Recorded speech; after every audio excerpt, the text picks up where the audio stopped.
தலைப்பாக வச்சிருக்கிறோம். அப்ப உப்பை பற்றி நம்ம இன்னைக்கு பார்க்கறது என்னன்னா, எல்லாருக்கும் தெரிஞ்ச ஒரு டாபிக் தான் இது. அப்ப உப்பு எப்படிப்பட்டதுன்னு எல்லாருக்கும் தெரியும்.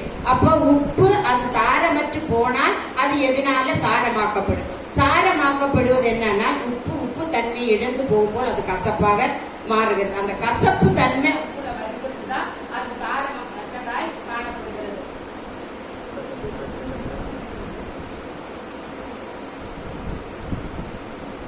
அப்ப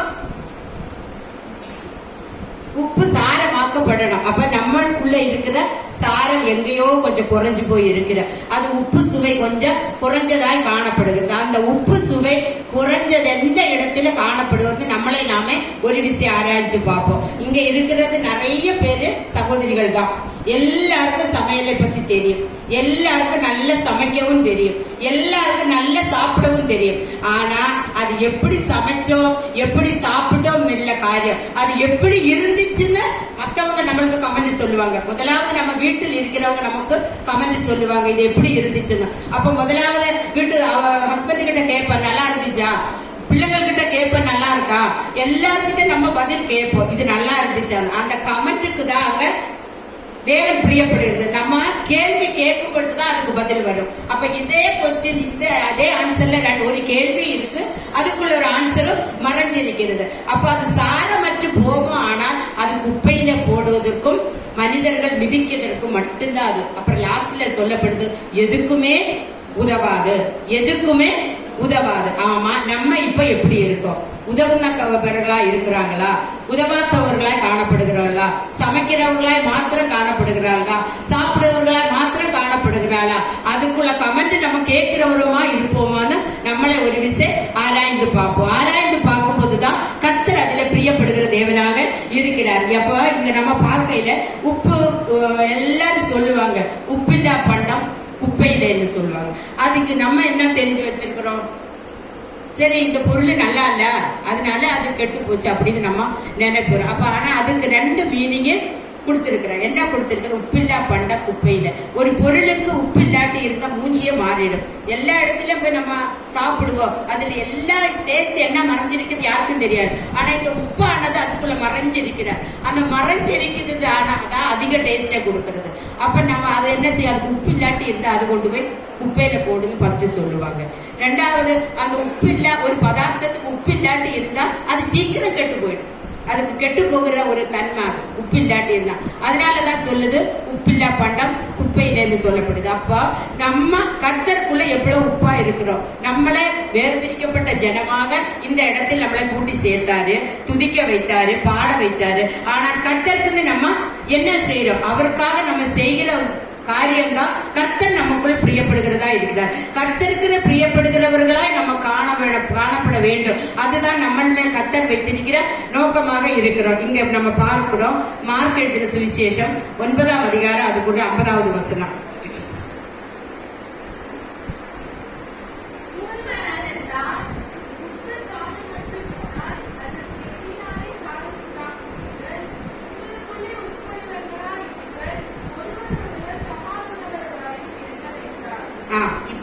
உப்பு நல்லதுதான். ஃபர்ஸ்ட் ஆர்டர் சொல்றாரு, வசனம் சொல்லுது உப்பு நல்லதுதான். ஆனா அது நல்லதான காரியத்தை எதனால் சுவையாக மாற்ற முடியும்? அந்த உப்பு எதனாலதான் சுவையாக்கப்படுவது? உப்பு தனியாக இருந்து அது நம்ம சாப்பிட மாட்டோம். அது ஏதாவது ஒண்ணுல கலக்கும் போதுதான் நம்மளால அது சாப்பிட முடியும். அதே மாதிரிதான் கர்த்தருக்குள் நம்ம இருக்கும் போது மட்டும்தான் மற்றவர்களுக்கு நம்ம சுவை ஊட்டுகிறவர்களா, மற்றவர்களை ஆதாயப்படுத்துகிறவர்களா, மற்றவர்களுக்காக ஜெபிக்கிறவர்களா, மற்றவர்களுக்காக கண்ணீரோடு கர்த்தருடைய சந்நிதியில் ஜெபிக்கிறவர்களாய் நம்மளை மாற்ற முடியும். அதனாலதான் சொல்லுது எதனால் சுவையாக மாற்றப்படுவீர்கள். ஆனா அது குறித்தான வசனத்தை மத்திய எழுதின சுவிசேஷம் 5ஆம் அதிகாரம் அதுக்குரிய 13வது வசனத்திலிருந்து அந்த காரியங்கள் 3வது வசனத்திலிருந்து 13வது வசனத்தை வரைக்கும் அந்த காரியங்கள் அதுல வெளிப்படுது. என்ன சொல்லப்பட்டிருக்கிற? நம்ம சுவை உள்ளவர்களாய் காணப்பட வேண்டுமானால் நம்ம முதலாவது சமாதானம் பண்ணுகிறவர்களாய் காணப்படணும், ஆவியிலே எளிமை உள்ளவர்களாய் காணப்படணும்,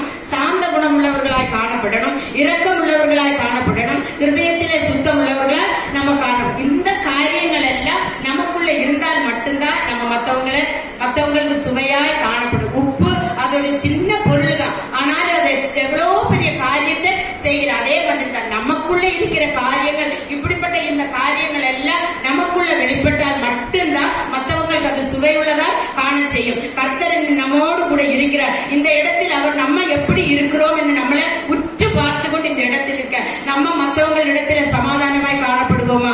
விசேஷமாக நம்ம குடும்பத்துக்குள்ள நம்ம சமாதானமாய் இருப்போமா? நம்ம பிள்ளைகள் கிட்ட நம்ம சமாதானமாய் காணப்படுகிறோமா? நம்ம கணவர்கிட்ட நம்ம சமாதானமா இருக்கிறோமா? அக்கம் பக்கத்துல ஜனங்களிடத்துல நம்ம சமாதானம் உள்ளவர்களா, சமாதானப்படுத்துவர்களா நம்ம காணப்படுவோம் என்று நம்மளே ஒரு விஷயம் ஆராய்ந்துப்போம். அது மாத்திரமல்ல, ஏதாவது ஒரு சின்ன காரியம் வந்தா போதும், ஒரு நல்ல பொசிஷன்ல நம்ம உட்கார்ந்த போதும் நமக்குள்ள ஒரு பெருமை ஆவி வந்துடும். அந்த பெருமையை கர்த்தர் எதிர்த்து நிற்கிறவாக இருக்கிறார். அந்த கர்த்தருக்குள்ள நம்ம எப்படி இருக்கணும்னா, நம்ம எளிமை உள்ளவர்களா, கர்த்தருக்கு சாட்சிகளா, கர்த்தருடைய நாமத்தை மகிமைப்படுத்துகிறா. எந்த ஸ்தானத்தில் நம்ம அவரை உயர்த்தினாலும் அந்த இடத்தில் அவர் இருக்கிறார். இந்த இடத்தில் நம்ம உயர்த்தினோம், கர்த்தர் நம்ம மத்தியத்தில் அசைவாடி கொண்டு இருந்தார். அந்த காரியத்தினாலதான் ஆவியில எளிமை உள்ளவர்களா நம்ம இன்னும் கர்த்தருக்குள் மகிழ்ந்தவர்களா காணணும். அது மாத்திரமல்ல, நம்ம சாந்த குணம், நம்ம சாந்தம் எங்க வெளிப்படும்? ஏதாவது ஒரு பிரச்சனை, குடும்பத்தில் ஒரு பிரச்சனை, உற்றார் உறவர்களுக்குள்ள ஒரு பிரச்சனை, சகோதரர்களுக்குள்ள ஒரு பிரச்சனை வரும்பொழுதுதான் நம்ம பார்க்கணும் நம்ம குணம் எப்படி இருக்குன்னு. அந்த குணம் நம்ம கிட்ட வெளிப்படுதா, சாந்ததை நமக்குள்ள இருக்குதா? அவர்கள் ஒண்ணு பேசினா நம்ம 9 பேசுகிறவர்களா இருக்கிறோமான்னு நம்மளே நம்ம ஆராயணும். கர்த்தரிடத்துல நம்ம சாந்த குணம் உள்ளவர்களாக இருந்தால் மட்டும்தான் அந்த காரியத்தில் நமக்கு தேவன் ஜெயம் கொடுப்பார். அது மாத்திரமல்ல, இரக்கம் உண்டா இருக்கிறவர்களா காணப்படணும். ஏதோ இரக்கம் இருக்கிற, ஏதோ பார்க்கும்போது பாவம் மாதிரி இருப்போம், ஆனால் அப்படி இல்லை. கர்த்தருக்குள்ள நம்ம எப்படி இருக்கணும்? இரக்கம் ஒரு குணம் நமக்கு முக்கியமா தேவையா இருக்கிறோம். அந்த பெருமை நமக்குள்ள வந்துடவே கூடாது. எளிமை உள்ளவர்களாய் நம்ம காணும். இந்த காரியங்கள் எல்லாம் நம்ம வெளிப்படுத்துவது மட்டும்தான் கர்த்தருடைய சந்நிதியில் நம்ம ஒரு உப்பாக, அவருக்கு சுவையுள்ள ஒரு பாத்திரமாக, மற்றவர்களுக்கு சுவையுள்ள ஒரு பாத்திரமாக, குடும்பத்துக்கு ஒரு சுவையுள்ள பாத்திரமாக தேவன் நம்மளை பயன்படுத்துவார். இந்த காரியத்தை பார்க்கும் பொழுது நம்மளை எங்கேயோ புறப்பட்டு இருக்கிறோம், எங்கேயோ நம்மள்கிட்ட கொஞ்சம் குறை இருக்கு, எங்கேயோ கொஞ்சம் பெருமை நாவி நமக்குள்ள இருக்கு. இதுவரைக்கும் இருந்திருக்கலாம், இனிமேல் கொண்டு அதை விட்டு. ஏன்னு கேட்டா, வருஷம் பண்ணும்போது சகோதரிகள் சொன்னாங்க, இந்த வருஷத்தின் ஆரம்பம் முதல் இந்த நாள் வரைக்கும் நம்மளை தகுதிப்படுத்தின தேவன் நம்ம என்னத்தை செய்ய போகிறோம்? ஒன்றுமே இல்லை, வெறுமையான ஒரு பாத்திரமா இன்னைக்கு நம்ம தேவனுடைய சந்நிதியில வந்து நிற்கிறோம். இதுவரைக்கும் எப்படி இருந்துச்சோ பரவாயில்ல, இன்னும் கொஞ்ச நாள், 8 நாளுக்குள்ள இந்த வருஷம் முடிய போகுது. இந்த நாளுக்குள்ள நம்மளை ஒப்பு கொடுத்து கர்த்தருடைய சந்நிதி நம்மளை வெறுமையாக்கி அவருடைய பாதத்திலே நம்ம ஒன்றுமில்லைன்னு ஒப்பு கொடுக்கும்போது நம்ம கேட்காத சகல ஆசீர்வாதங்களால தேவன் நம்மளை நிறுத்தி அவருக்கு ஒரு ஜீவனுள்ள சாட்சியாக தேவன் நம்மளை நிறுத்த போகிறார். ஒரு வசனத்தை வாசிக்கலாம். அப்ப முதலாவது நம்ம பார்த்தோம், எதினா சுவையார் மாற்றுவார். அப்ப இந்த சொன்ன இந்த 5 காரியங்கள் நமக்குள்ள இருந்தா நம்ம சுவை உள்ளவர்களா கர்த்தர் நம்மளை பார்ப்பார். இரண்டாவதாக நம்ம பார்ப்போம், யோவான் எழுதின சுவிசேஷம் 15ஆம் அதிகாரம் 4வது வசனம்.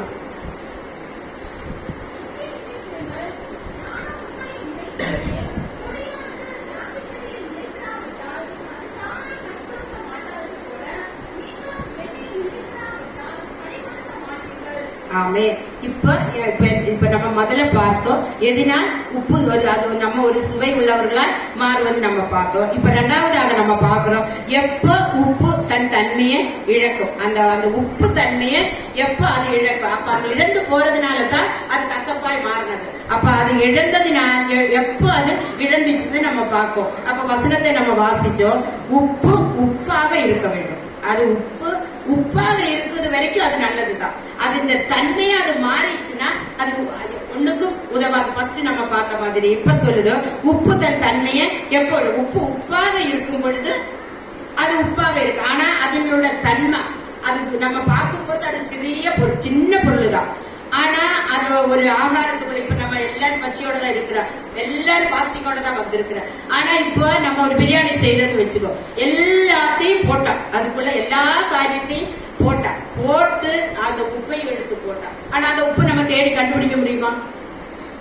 முடியவே முடியாது. எப்ப போச்சது அது தெரியல. ஆனா அது நம்ம வாயில வச்ச உடனே தெரியும், இதுக்குள்ள உப்பு இருக்குன்னு நம்ம வாய் சொல்லி கொடுத்துருவா. அப்ப அதே மாதிரிதான் கர்த்தருக்குள்ள நம்ம இருக்கும் பொழுது நம்ம சுவை மற்றவர்கள் பார்க்கணும். நமக்குள்ள இருக்கிற மகிமை மற்றவங்க காணும். இவங்க கிறிஸ்தவங்க தான், இவங்க ஆண்டவரை தேடுகிறவங்க தான், இவங்க சபைக்கு போகிறவங்க தான் மற்றவங்க நம்மளை பார்த்து சொல்லணும். அந்த உப்பு எவ்வளவு பெரிய வேலையை செய்யற, அது பாக்குறதுக்கு ஒரு சின்ன பொருள் தான்.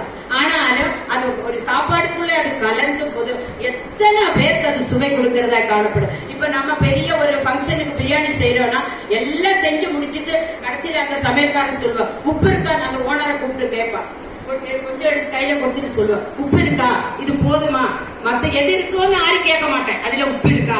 அதே மாதிரிதான் நமக்குள்ள இருக்கிற உப்பு, இயேசுவானவருடைய அன்பு, இயேசுவானவருடைய அபிஷேகம், இயேசுவானவர் நம்மளுக்கு செய்த அதிசயத்தை மற்றவர்கள் நம்ம மூலியமாய் பாட, நம்ம போய் சொல்லதில்ல ஆண்டவர் எதிர்பார்க்கல. நம்ம நடக்கையில, நம்ம பேச்சில, நம்மட நினைவுகள, நம்மட பார்வையில, இதுல எல்லாத்திலும் கர்த்தரை நம்ம வெளிப்படுத்துவதா காணப்படணும். இது ஒருபோதும் அவரை துக்கப்படுத்த. இப்ப பரிசுத்த ஆவியானவரை பத்தி வார்த்தையை கேட்ட வசனத்துல ஃபர்ஸ்ட் நமக்கு சொல்லுது, பரிசுத்த ஆவியானவரே துக்கப்படுத்தாதீர்கள். அப்ப பரிசுத்த ஆவியானவருக்கு பதிலாக நமக்கு எதுவுமே இல்லை, அவருக்கு ஈடுக்கு எதுவும் கிடையாது.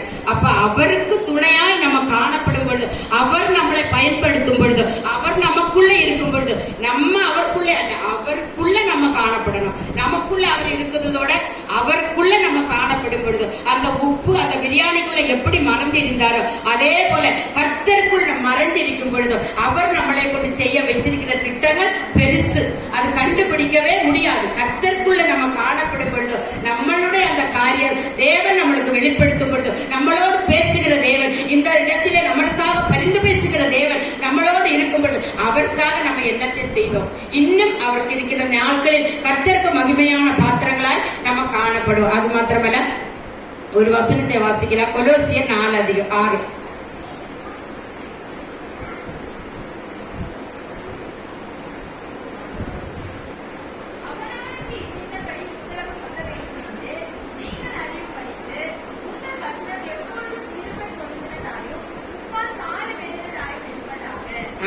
இங்க அப்ப நம்ம பார்த்தோம், சாரம் இல்லாததை, அந்த கசப்பானதை சாரம் உள்ளதாக ஒரு நல்ல பொருளாக நம்ம பார்த்தோம். இங்க என்ன சொல்லப்படுகிறதுனா, செயல்படுகிற உப்பாக நம்ம காணப்படணும்.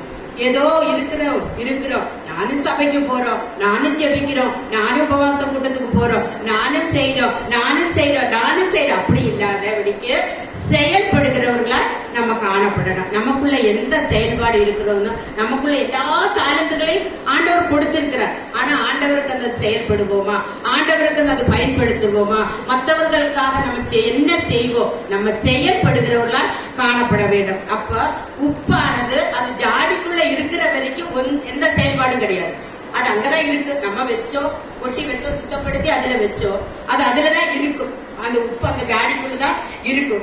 உப்பு ஜாடிக்குள்ள இருக்கிற வரைக்கும் அது பலன் இல்லை. ஆனா அது ஆகாரத்தோடு கலந்து அது அந்த சாப்பாடுக்குள்ள கலரும் போது அதுக்குரிய மகிமையே வேற. அதே மாதிரி கர்த்தரான ஆவியானவருக்குள்ள நம்ம இருக்கும் பொழுது நம்மளுக்கு கொடுத்த காரியத்தை தேவன் சர்வ வல்லமையுள்ளவராக இருந்து நம்மளோடு பேசுகிறவராக இருக்கிறார். ஆகாரத்தோடு கலக்கத்தோடனே அது என்ன டேஸ்ட் கொடுத்து நம்மளை திருப்தியாக்கி நடத்துகிற ஒரு தேவனாக இருக்கிறார். அடுத்த பொருள், உப்பு ஒரு சாதாரண பொருள் தான், ஏதோ ஒரு பெரிய விலை மதிப்பு கூடியதோ விலை உயர்ந்த பொருள் எல்லாம் கிடையாது. ஆனால் அது இல்லாட்டி இருந்தா ஒரு காரியம் நடக்காது. அது இருக்கணும், நமக்குள்ளே அது இருக்கணும். அது இல்ல, உப்பு இல்லாட்டி இருந்தா எந்த பதார்த்தம் செஞ்சாலும் அது நல்லாவே இருக்காது. அது உப்பு இருக்கணும். இப்ப எல்லாருக்கும் பிரஷர் இருக்கு, எல்லா டாக்டர் என்ன சொல்ல, உப்பு கம்மி பண்ணுங்க, ஆனா உப்பு சாப்பிடான்னு சொல்ல மாட்டேன், உப்பு கம்மி பண்ணுங்கன்னு தான் சொல்லுவான். அப்ப அந்த உப்பு நமக்குள்ள இருக்கணும், இருந்தாக்கா அது பிரயோஜனம், அது நம்ம சரீரத்துக்கு அது பிரயோஜனம். நான் மத்த எந்த ஒரு ஆகாரம் சாப்பிட்டாலும் அது உப்பு அது சின்னதுதான், பார்வைக்கு அது சின்னதுதான், ஒரு சாதாரண பொருள் தான். ஆனா அப்ப அது இல்லாம அப்ப நம்ம உப்பை பத்தி இந்த பெரிய மார்க்கெட்டுக்கெல்லாம் நம்ம போனோம்னா இந்த உப்பானது கறி பதப்படுத்துவதற்கு அது உப்பு யூஸ் ஆகும், மீன் கெட்டு போகாம இருக்கிறதுக்கு அது யூஸ் ஆகும், கருவாடு செய்வதற்கு அது யூஸ் ஆகும். அந்த உப்புக்கு அவ்வளவு தன்மை அதுக்குள்ள வச்சிருக்கிறாரு. அப்ப அந்த கெட்டு போகாம இருக்கிறதுக்கும் பதப்படுத்துவதற்கும் சுவை ஊட்டுவதற்கும் இந்த உப்பானது பயன்படுது. அதே மாதிரிதான் கர்த்தருக்குள் வசனம் நம்ம தெரிஞ்சிருக்கிறோம், கர்த்தருக்கு வாழ்கிறோம், என்னைக்கோ ரட்சிக்கப்பட்டோம், என்னைக்கோ ஞானஸ்நானம் எடுத்தோம், என்னைக்கோ அபிஷேகம் பெற்றோம், அப்படி இல்லை. அனைத்தினமும் ரட்சிக்கப்படுவர்கள வசனம் சொல்லுது, அனைத்தினமும் ரட்சிக்கப்பட்டவர்களே தான் சபையில கூட்டி சேர்ப்பாருங்க. அப்போ அனைத்தினமும் நம்ம ரட்சிக்கப்படும் பொழுதுதான் அந்த காரிய தேவன் நம்மளை கொண்டு பிரயோஜனப்படுத்தும். ஏதோ ரட்சிக்கப்பட்டோம், ஏதோ ஞானஸ்நானப்படுத்தோம், கணவருக்காக ரட்சிக்கப்பட்டோம், மனைவிக்காக ரட்சிக்கப்பட்டோம், பிள்ளைகளுக்காக ஜெபிக்கிறோம், கணவருக்காக ஜெபிக்கிறோம், குடும்பத்துக்காக ஜெபிக்கிறோம், அது போதாது. நம்மளை போல ஆண்டவரை அறியாத எத்தனையோ ஜனங்கள் இருக்கிறாங்க. விக்கிரகத்துக்கு அடிமைத்தனத்தில் பட்டு காணப்படுகிறார்கள். தேவனை பிசாசு பிடித்து என்ன செய்யமோன்னு தெரியாத அவங்க தலைந்து தெரிகிறார். இவர்களுக்காக நம்ம என்ன செய்யறோம்? நம்ம போய் இவர்களை எல்லாம் பராமரிக்கிறதுக்கோ அது செய் இது செய்த எதுவுமே சொல்லல. என்ன சொல்லுது? அவங்களுக்காக ஜெபம் பண்ண. நமக்கு வீடு கொடுத்திருக்கிறார், சபையை கொடுத்திருக்கிறார், ஜெப குறிப்பு கொடுத்திருக்கிறார். இதெல்லாம் நம்ம செய்வோமா? நம்ம ஜெபிக்கணும் அவங்களுக்காக, அந்த காரியங்களுக்காக. என் தேவன் நம்மளுக்கு செய்தாரு, இது உங்களுக்கு செய்வார். நம்ம பரமண்டலத்துக்கு பிதாவை நோக்கி நம்ம ஜெபிக்கும் பொழுது அந்த ஜெபத்துக்கு நிச்சயம் பதில் உண்டு. கர்த்தர் அதில் பிரியப்படுகிறவரா இருக்கிறார். நம்ம அங்க போய் அவர்களை பார்க்கணும், வைத்தியம் பிடிச்சிருக்கிற இடத்துல போய் அவர்களை விசாரிக்க, இதெல்லாம் வேண்டாம். கர்த்தருடைய சன்னதியில் அமருங்க, முழங்கால் போடுங்க, கர்த்தரிடத்தில் ஜெபிங்க. அப்பா, என்னை தொட்ட தேவன், என்னை ரட்சித்த தேவன், என் குடும்பத்தை ஆசீர்வதித்த தேவன், இவர்களையும் ரட்சிமையா, இவர்களுக்கும் சுகம் கொடுங்கன்னா நம்ம ஜெபிக்கிற ஒரு தாளந்து நம்ம இன்னும் கர்த்தரிடத்திலிருந்து பெற்றுக் கொள்ளணும். ஜெபத்தில் குறைவுள்ளவர்களா இருந்தால் சம்பூர்ணமாய் கொடுக்கிற தேவனிடத்துல கேட்க கடவுள் சொல்லு. அப்ப நம்ம சம்பூர்ணமாய் கர்த்தர் நம்மளுக்கு தர அவர் ஆயத்தம். நம்ம கேட்போமா? நம்ம வெறும் ஜாடியாக இருக்கிறோமா? உப்பு ஜாடிக்குள்ள இருக்கிற மாதிரி நம்ம இருக்கிறோமா? நமக்குள்ள ஆண்டவர் மங்கி எறிகிறதா இருக்கிறோமா?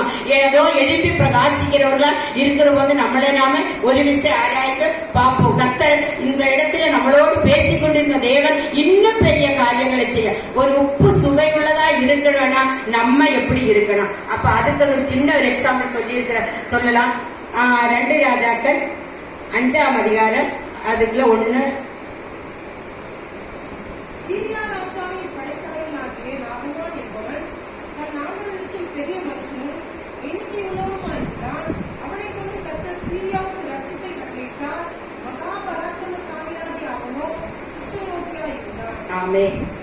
எல்லாருக்கும் தெரிஞ்ச ஒரு கதை தான் இது.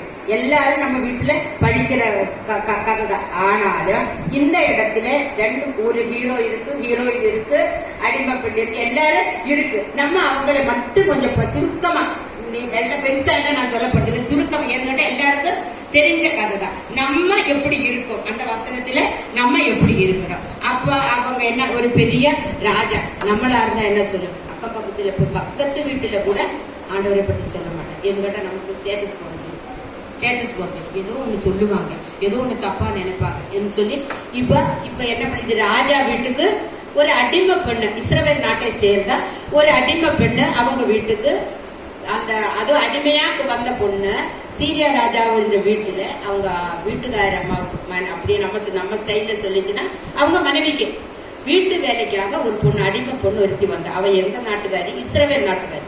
அப்ப அவ வந்து அங்க வீட்டுல இருக்கிறாங்க. உடனே அந்த அந்த எஜமானத்தி என்ன சொன்ன, அந்த வீட்டுல வேற எல்லாம் செய்யற போது இப்ப நம்ம எல்லாம் போய் பாக்குறதுக்கு போனோம்னா 1000 நம்ம இது காரியம் செய்யணும், அவங்கள பார்த்துதான் போனேன். இந்த பொண்ணு என்ன சொல்லியிருக்கு, இவ அந்த வீட்டுக்கு வேலைக்காரியா அடிமை பெண்ணாக வந்தவங்க. அவங்க வந்து என்ன பண்றா, அந்த அம்மாக்கு வீட்டுல வேலை. அப்ப சிறு பெண்ணுன்னு தான் நம்ம வசனத்துல படிக்கிறோம். அப்ப சிறு பெண்ணா இருந்துச்சுன்னு இப்ப நம்ம இருக்கிற ஸ்டைல்ல நம்ம சொல்லும், 12 வயசுக்கு கீழே இருக்கிறவங்கள தான் நம்ம சிறு பெண்ணுன்னு சொல்லும். அப்ப அந்த சிறு பெண் என்ன, அப்ப அவளுக்கு என்ன தெரிஞ்சிருக்கும்? சும்மா வீட்டு வேலை ஏதோ செய்யறதுக்கோ, பெருக்கிறதுக்கோ, துடைக்கிறதுக்கோ, இந்த மாதிரி வேலைதான் அந்த பொண்ணுக்கு தெரிஞ்சிருக்கும். அந்த பொண்ணு அந்த வீட்டுல வந்து வேலை செஞ்சுட்டு இருக்கும் போது இந்த ராஜாவை பாக்குறான். ராஜாவை பார்த்தோன்னே அவளுக்கு ஒரு இது, குஷ்டரோகம் பிடிச்சி இருக்கிறோமே அவளுக்கு மனசுக்குள்ள ஒரு இருக்கு. ஆனா அது இருந்த அவ மனசுக்குள்ள அது வைக்கல. சரி, யாரா இருந்தாலும் என்ன, நம்ம அந்த ராஜா மனைவி கிட்ட இதை பத்தி சொல்லுவோம். சொல்லிட்டு அவங்க என்ன சொல்லுதுன்னு, இதே மாதிரி சமரியா நாட்டுல ஒரு தீர்க்கதரிசி இருக்கா, அவர்களிடத்துல போனா சுகமாகும். அப்ப நம்மளா இருந்தா என்ன சொல்லும், உடம்பு சரியில்லையா, காய்ச்சலா இருக்கிறா, சுகரா இருக்கிறா, பிரஷரா இருக்கா, எதுவா இருந்தாலும் இந்த டாக்டர் இங்க இருக்கு, அந்த டாக்டர் அங்க இருக்கு, அவங்க கிட்ட போனா சுகம் அடையும், இங்க போனா ஃபீஸ் கம்மியாயிடும், அங்க போனா குறைச்சு ஃபீஸ் வாங்குவாங்க, நல்லா பாக்குவாங்க, நல்லா பேசுவாங்க. நம்மளா இருந்தா சொல்லும். அந்த 12 வயசுக்கு கீழே இருக்கிற அந்த மகன் என்ன சொன்ன, சமரியாவில் இருக்கிற தீர்க்கதரிசனி இடத்துல நீ போவேமானால் என் எஜமான நல்லா இருக்கு. சரி, ராஜாவை சொன்னேன். சரி, அங்க போனா அவர் எனக்கு எண்ணெய் தடவுவாரு, என்னை சுத்தப்படுத்துவாரு, எனக்கு ஜெபம் பண்ணுவாரு, இதெல்லாம் நினைச்சிட்டு ராஜாவும் ஒப்புக்கொண்டாரு. நம்மளும் மனைவி போய் நாசுக்கா போய் பேசினான். யாருக்கிட்ட? ராஜாவின் இடத்துல பேசினான். அப்ப ராஜாவும் அதுக்கு ஒப்புக்கொண்டுட்டு சொன்னாரு, சரி நம்ம போவோம். சரி, இந்த அவங்க ராஜா என்ன நினைச்சாங்க, ஏதோ ஒரு காரியத்தை செஞ்சுட்டு எனக்கு குணப்படுவார் என்று நினைச்சார். ஆனா ராஜாவை நினைச்சது வேற, ஆண்டவரை நினைச்சது வேற, அந்த சிறு பெண்ணை நினைச்சது வேற. ஆனா அந்த சிறு பெண்ணு அந்த இடத்தில் ஒரு உப்பாக பயன்பட்டு அதற்குரிய 15வது வசனத்தை வாசி.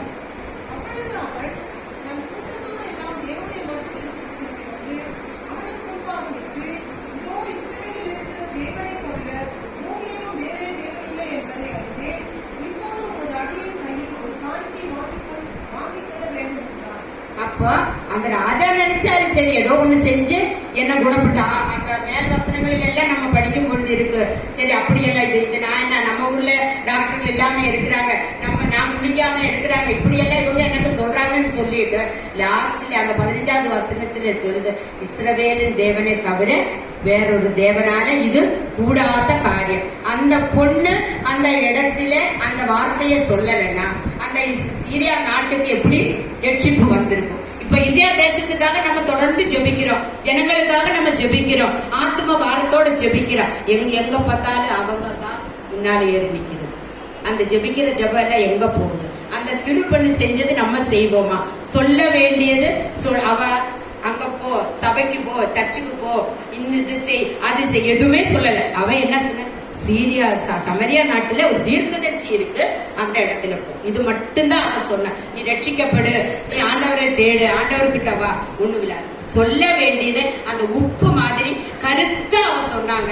அது அந்த மனைவி கிட்ட போய் ரீச் ஆச்சு, அந்த மனைவியின் மூலம் கணவர்கிட்ட அது ரீச் ஆச்சு. அந்த சீரியா தேசத்துக்கே அந்த ஒரு சிறு பெண்ணை கொண்டு ரட்சிப்ப தேவன் கட்டளையிட்டார். ஆனா நம்ம கிராமங்களுக்குள்ள நம்மளும் ஒரு கிராமங்களுக்குள்ள இருக்கிறோம், நம்மளை சுற்றி அநேக பிள்ளைகள் இருக்கிறார், தேவனை அறியாத எத்தனையோ ஜனங்க இருக்கிறாங்க. ஆனா அவங்களுக்கெல்லாம் நம்ம எப்படி சுவை கொடுக்கிறோம், அவங்களுக்கு நம்ம எப்படி ஆதாயப்படுத்துறோம், அவங்களுக்காக நம்ம என்ன செய்வோம்னு நம்ம இந்த நேரத்தில் நம்மளை நாம ஒரு விஷயம் ஆராய்ந்து பார்ப்போம். ஆராய்ந்து பார்க்கிற இந்த நேரத்தில் கர்த்தர் நம்மளோடு பேசணும், நம்ம பேசக்கூடாது. அந்த இடத்துல அந்த சீரியா பெண்ண ஒரு கள்ளங்கபடம் இல்லாத பொண்ணா இருக்கிறதுனால தான் அந்த இடத்துல போய் அந்த எஜமானி கிட்ட சொன்னாங்க.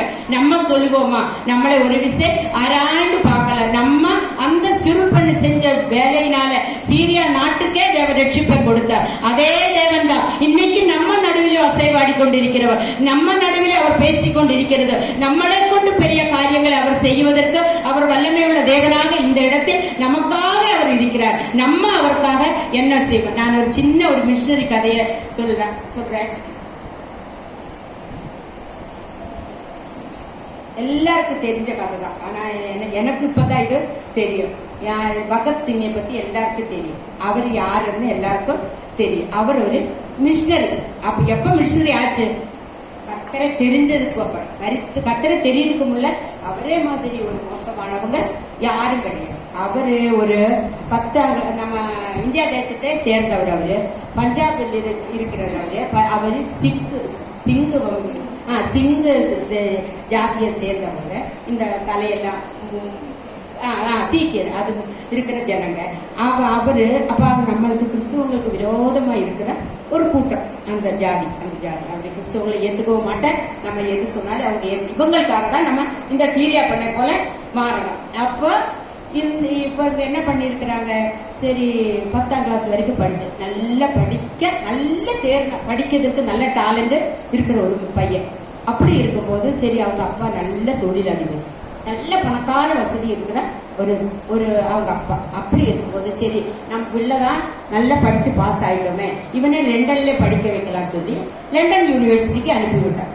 இவன் அங்க போய் நல்லா படிக்கிற அந்த நேரத்தில் தனியாச்சுல, பெற்றோர்கள் இல்ல, யாரும் நம்மளை பார்க்க போறது இல்ல, யாரும் நம்மளை கவனிக்கிறது இல்ல.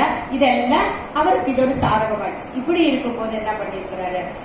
அவர் அங்க போய் வேண்டாத எல்லா இங்கிலீஷ் கண்ட்ரில எப்படி இருக்கணும், யாருக்கு பார்க்காத இடத்துல இருக்கும்போது தனியா ஒரு துணிச்சல் வாலிப பிள்ளைகள் அருமையான தேவராஜ் சிஸ்டர் ஜெபம் பண்ணாங்க. நம்ம குடும்பத்தில் இருக்கிற பிள்ளைகளுக்காக நம்ம ஜெபிக்குவோமா? நம்ம குடும்பத்தில் இருக்கிற பிள்ளைகள் எப்படி இருக்குன்னு நம்ம யோசிக்கிறோமோ தான் அருமையான சகோதரி ஜெபம் பண்ணாங்க.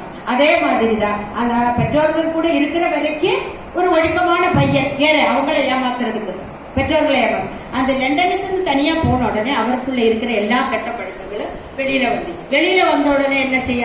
சரி இப்படி இருக்கிறது. அப்ப அவங்க படிச்ச ஸ்கூல் ஒரு கிறிஸ்துவ ஸ்கூல். அப்ப அந்த இடத்துல அவங்களுக்கு ஒரு புதிய ஏற்பாடு கொடுத்தா அந்த பையனுக்கு. கொடுத்துட்டு என்ன பண்ணிருக்காரு? என்னன்னு சொல்லி அவங்க மத்தியத்திலே அதை பிடிச்சு போட்டான் பைபிளை. பைபிளை கிழிச்சு போட்டுட்டு சரி அவருக்கு தான் துன்மார்க்கமா திடீர் ஒரு மனுஷன், இதை பத்தி என்னன்னு தெரியல. அப்படி இருக்கும்போது அவருக்கு லண்டன்ல கனடா நாட்டுக்கு கிளம்பி போயிருக்காங்க. அங்க போன உடனே அங்க 2 ஃப்ரெண்ட்ஸ் கிடைச்சிருக்கு. அந்த 2 ஃப்ரெண்ட்ஸுங்க என்ன பண்ணிட்டு இவங்களுக்குள்ள பழகி பேசி இருக்கும்போது, ஆனால் இந்த துன்மார்க்க வழியில தான் இவர் நடக்கிறார். அப்படி இருக்கும்போது இவர் என்ன பண்ணிருக்கிறாரு, சரி நம்ம இந்த காரியத்தை எல்லாம் செய்யறோம் சொல்லி இந்த 2 ஃப்ரெண்ட்ஸ் இவனுக்கு ஒரு பைபிளை கொடுக்கிறார். அந்த பைபிளை கொடுத்துட்டு சரி அங்க இருக்கும்போது எனக்கு இதுதான் கொடுத்தேன், நான் அதை கிழிச்சு போட்டுட்டேன், இப்போ இது என்னவாதுன்னு பார்க்கோமே சொல்லிட்டு படிக்க ஆரம்பிச்சோம். கர்த்தர் அவர்களிடத்துல பேச ஆரம்பிச்சிச்சு. 3 நாளில அந்த புதிய ஏற்பாடை அவர் படிச்சு முடிக்க ஆண்டவர் கிருபை செய்தார். ஆண்டவருடைய பிள்ளையாக அவர் மாறதுக்கு ஆண்டவர் கிருபை செய்தார். எல்லாத்திலும் அவன் எவ்வளவு மோசமான சூழ்நிலையில் இருந்தாரோ அந்த பைபிள் அவரை ஒரு நீதிமானாக, ஒரு மினிஸ்டரியாக, கர்த்தருக்கு ஊழியம் செய்கிற ஒரு ஊழியக்காரனாக தேவர் அவரை பயன்படுத்தினார். சரி கனடாவில இருந்து திருப்பி இந்தியா தேசத்துக்கு வந்தார். இந்தியா தேசத்துக்கு வந்த உடனே இது கிறிஸ்துவ பத்தி பேச முடியல, ஜெபிக்க முடியல, பெற்றோர்கள் அவனை ஏத்துக்க முடியாது. அப்ப அவங்க அம்மா அவர்கிட்ட 3 காரியம் சொன்னாங்க. நீ இப்படியெல்லாம் இருந்துச்சுன்னா நீ எனக்கு பிள்ளை கிடையாது. இப்ப இந்த கூட பார்த்தேன்னா ஒரு குடும்பத்துல ஒருத்தர் ரட்சிக்கப்பட்டுச்சுன்னா அவங்கள சேர்த்துக்கவே மாட்டேன், எதுலயும் சேர்த்துக்க மாட்டேன். ஆனா அவங்க மட்டும் அழுவா, ராத்திரிக்கு ராத்திரி அழுதுட்டு ஜெபிப்பாங்க. எல்லாம் என் குடும்பம் ரட்சிப்புக்குள்ள வரணுமேன்னு நம்ம இப்ப இங்க இருக்கிறவங்க ஜெபிப்பா. ஆனா அவங்க தாய் என்ன பண்ணிருக்கிறாரு, சரி நீ இந்த மாதிரி காரியத்துக்குள்ள எல்லாம் போனா நம்ம மதத்துக்கு கேடு, நம்ம கௌரவத்துக்கு கேடு, அதனால நீ இந்த இடத்துக்குள்ள வரல, நான் உன்னை பிள்ளையாகவும் ஏத்துக்கல சரி சொல்லி அந்த பகத்சிங் என்ன பண்ணி என்னென்னமோ காரியத்தை பேசி இருக்கிறாரு. பேசிட்டப்ப அவங்க அம்மா ஒரு 3 கட்டளை அவனுக்கு கொடுத்தார். என்னென்ன கட்டளை கொடுத்துட, பண தேவைக்காக யாரிடத்துல போய் நிக்க கூடாது. உனக்கு பண தேவை இருந்துச்சுன்னா நீ யாரிடத்துல நிக்க கூடாது. எந்த ஸ்தாபனத்திலையும் போய் நீ தேவையை பத்தி சொல்லக்கூடாது. சொந்தமாய் எந்த ஒரு முடிவும் நீ எடுக்க கூடாது. அந்த உலக இருக்கிற அந்த தாய்க்கு இருக்கிற நீ எந்த ஒரு காரியமே சொந்த முடிவா எடுக்காதேன்னு சொல்லு. அப்ப இவருக்கு ஒரே ஒரு குழப்பம், என்ன அம்மா இப்படி எல்லாம் பேசுறாங்களே சொல்லி அப்படியே விட்டுட்டு ஏத்துக்க மாட்டேன். வீட்டுல ஏத்துக்கவே இல்லை, அவனை ஒரு மகனாகவும் ஏத்துக்கல. அப்படி இருக்கும்போது அவங்க என்ன பண்ண, எப்படி ஆண்டவரோட நாமத்தை உயர்த்த முடியும், எப்படி ஆண்டவரோட நாமத்தை பரப்ப முடியும், எப்படி ஆண்டவரை உயர்ந்தவர்னு சொல்ல முடியும், அவர் தான் மெய்யான தேவனுக்கு எப்படி சொல்ல முடியும், அப்படி கலங்கிட்டு வீட்டுக்குள்ள சேர்க்க மாட்டாங்க. அவங்க என்ன பண்ண, ரோடு ஓரத்துல போய் படுத்து தூங்கினோடனே நம்மளுக்கெல்லாம் இந்த சுத்தம் படுத்தவங்க ஆளுங்க இருக்கிறாங்களே, காலையில அவங்க எந்திரிப்பாங்க, இந்த ரோடு கிளீன் பண்றவங்க, இந்த குப்பை வேலை செய்யறவங்க எல்லாம். அப்ப அவங்கள பார்த்திருக்கிறாங்க. அவங்க கிட்ட போய் ஆண்டவரை பத்தி சொல்ல ஆரம்பிச்சு அந்த குப்பைக்காரர்களுக்குள்ள முதலாவது தேவன் ரட்சிப்பை கட்டளையிட்டு அவர்களை கொண்டு அநேக ஆத்துமாக்களை தேவன் அந்த மகனுக்கு கொடுத்து ஒரு பெரிய ஒரு ஊழியக்காரராக, ஒரு பெரிய மிஷனரியாக தேவன் அவர்களை பயன்படுத்தல். அப்ப சோர்த்து போய் இருந்தவமான அந்த தேவன் தேசத்தில் எப்படி தேவனுடைய நாமத்தை பரப்பி இருக்க முடியும், தேவனுடைய நாமத்தை எப்படி மகிமைப்படுத்த முடியும், அந்த பாவத்துக்குள்ள கிடக்கிற ஜனங்களை எப்படி ரட்சிப்புக்குள்ள கொண்டு வந்து இருக்க முடியும். அப்ப